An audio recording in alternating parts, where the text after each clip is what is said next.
Bonjour à tous et bienvenue dans le 12-45. Voici les titres de ce lundi 20 janvier. Les lamen, des nouilles japonaises très tendance aux États-Unis et en France. Un mets traditionnel revisité. Les lamen à l'honneur cette semaine à Paris pour une Lamen Week. Ramen, c'est notre mot du jour. Ça se prononce en fait lamen.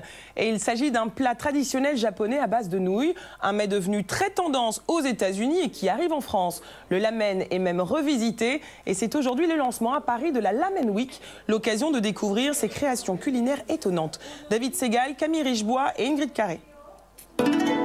Dominique Boucher est un grand chef étoilé, mais surtout l'ambassadeur des lamen à Paris. Et pour sa version française, si le chef garde l'ingrédient de base, ces nouilles japonaises plus grosses que des spaghettis, il remplace les algues par des légumes, du chou notamment, et rajoute des œufs mollets, une tranche de porc et pour lier le tout, du bouillon. Tout est dans le bouillon. Alors, le bouillon, il faut énormément de temps. Il faut que le bouillon cuise plus de 2 jours, 2 jours et 2 nuits. Et il faut que l'eau soit carrément désintégrée.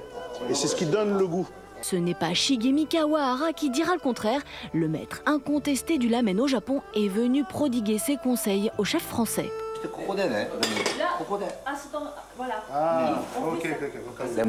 C'est la première fois que je collabore avec un chef français et il y a pas mal de différences entre nous. Donc c'est très instructif. Peu onéreux, environ 10 € le bol, les lamen se déclinent en de nombreuses recettes à retrouver même en supermarché. L'offre ne cesse de se diversifier. Soja caramel, bœuf, pour des préparations instantanées, 3 minutes chrono pour un plat complet. C'est nourrissant, c'est-à-dire que quand on a une soupe, c'est bien d'avoir des fois des morceaux qui soient agréables à manger et puis qu'on ait vraiment l'impression d'avoir mangé quelque chose. Ah, surtout c'est festif. Amusant aussi pour les enfants qui apprennent à réaliser des lamen lors d'ateliers de cuisine. Les nouilles découpées, il faut ensuite les mélanger dans l'eau bouillante. Et vous comptez jusqu'à 15. Les égoutter. Plonger dans le bouillon et agrémenter de porc, de poireaux, de graines de sésame. Déguster avec une cuillère ou les baguettes.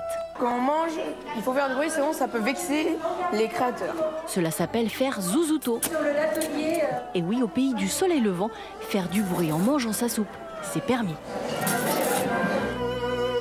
C'est la fin de cette édition. Merci à tous pour votre fidélité. Prochain rendez-vous avec l'information ce soir, le 19h45 avec Xavier Demoulin. Je vous retrouverai demain. Bon après-midi à tous sur M6.